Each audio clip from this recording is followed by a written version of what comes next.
안녕하십니까, 이창입니다. 9월 평양 정상회담에 대한 갖가지 평가에서 가장 긍정적인 내용은 북한 당국의 입장이었습니다.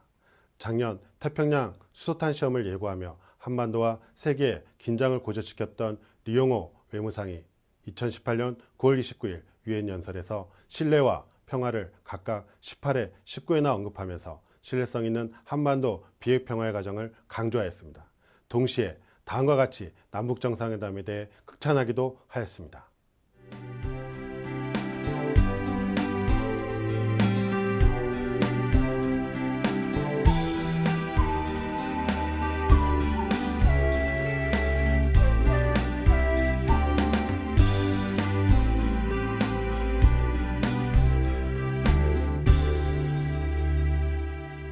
하지만 이러한 북한의 변화는 최근에 나타난 것입니다. 7, 8월 북미 관계가 교착 상태에 빠졌을 당시 북한 당국은 남북관계 개선조차 폄하했기 때문입니다.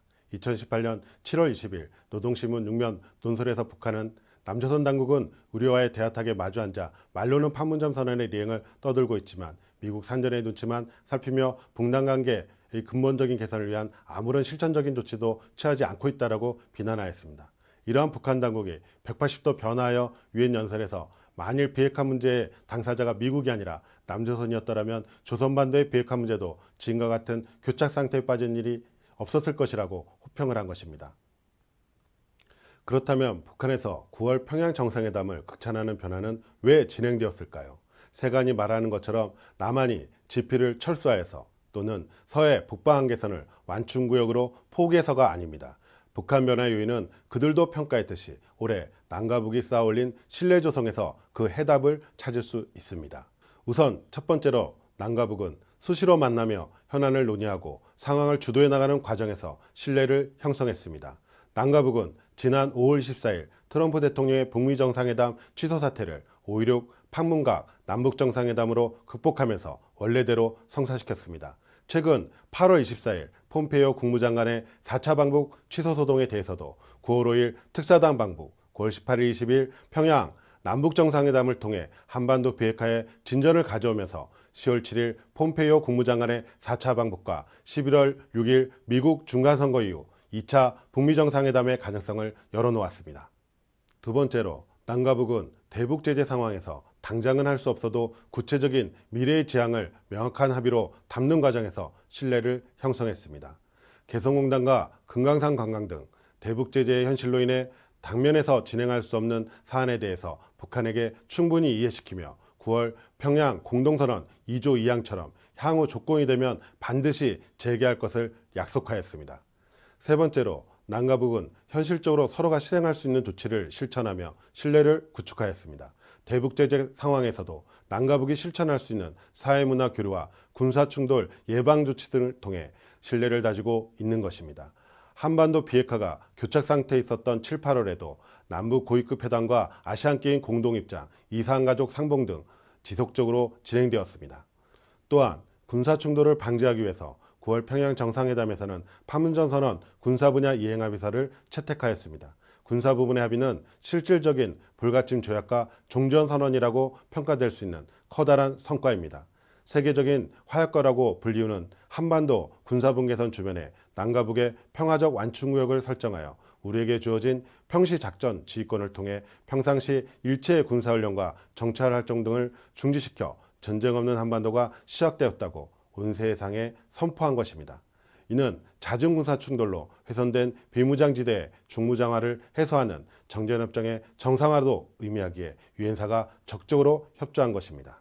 우리는 이미 1991년에 남북 합의서를 통해 불가침 선언을 했으며 부속 합의서를 통해 해상불가침 구역은 해상불가침 경계선이 확정될 때까지 쌍방이 지금까지 관할해온 구역으로 한다고 명시하였습니다. 하지만 이는 세 차례 서해교전에서 확인했듯이 지켜지지 않았으며 코리아 리스크만 높아졌습니다. 따라서 문재인 정부는 군사적 충돌을 방지하기 위해서 선언보다 더 중요한 것은 군사적 충돌의 개연성을 가져오는 일체의 군사훈련을 중단하는 것이라고 판단하였습니다. 이를 통해 한국 경제의 불안성을 가져오는 코리아 리스크도 감소시키고자 판문점 선언 군사 분야 이행 합의서를 북과 함께 채택한 것입니다. 이는 6.12 북미 정상회담 직후 공식 인터뷰에서 트럼프 대통령이 합의문에 없는 북한과 선의로 협상이 진행되는 한 한미 군사훈련을 하지 않을 것을 표방한 것과 같은 맥락입니다. 이로 인해 당시 항복선언이라는 무조건적인 비난도 있었지만 북미 관계와 남북 관계, 한반도 비핵화에 적지 않은 진전이 있었습니다. 2009년 1월 30일 북한 조국평화통일위원회가 남북 간 정치군사적 대결 상태에서와 관련한 모든 합의사항에 대한 무효화를 선언하면서 남북 기본합의서와 부속합의서에 있는 서해 해상 군사경계선에 관한 조항들을 폐기한다고 밝혔습니다. 그러나 놀랍게도 북한은 4.27 남북정상회담에서 서해 북방한계선 명기에 합의하였습니다.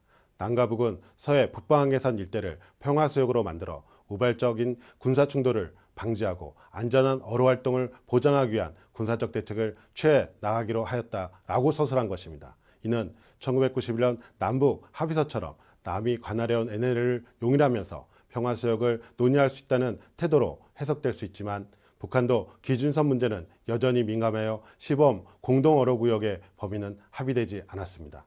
이에 대해 국방부는 향후 평화수역과 시범 공동어로구역에 대한 남북 군사 공동위원회 협상에서 NLL을 기준으로 남북의 등면적 원칙을 확고하게 견제할 것이라고 입장을 밝혔습니다. 따라서 NLL 포기 등의 비난은 삼가야 할 것입니다. 오늘 한반도에서는 비무장지대에 중무장화된 감시초소가 제거되고 판문점 공동경비구역 비무장화 조치가 실행되고 있습니다. 완충구역 이남에서는 정상적인 군사훈련과 필요한 안보적 조치들이 취해지고 있습니다.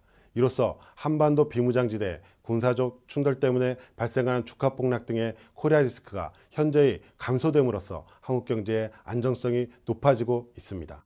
국제 신용평가기관 S&P는 최근 6개월 동안 남북 및 북미 관계의 개선으로 한반도 내 긴장이 줄었다라고 평가하면서 세계 경제의 불안정성에도 불구하고 한국의 국가신용 등급을 AA로 유지시켰습니다. 나아가 이번 군사적 조치는 비핵화가 이루어지더라도 북한의 안전을 보장한다는 신뢰로 작용하였습니다. 이로 인해 북한이 핵심적인 영변 핵시설 폐기를 시사했으며 미국 폼페이오 국무장관의 4차 방북과 2차 북미 정상회담의 가능성이 열리게 되었습니다.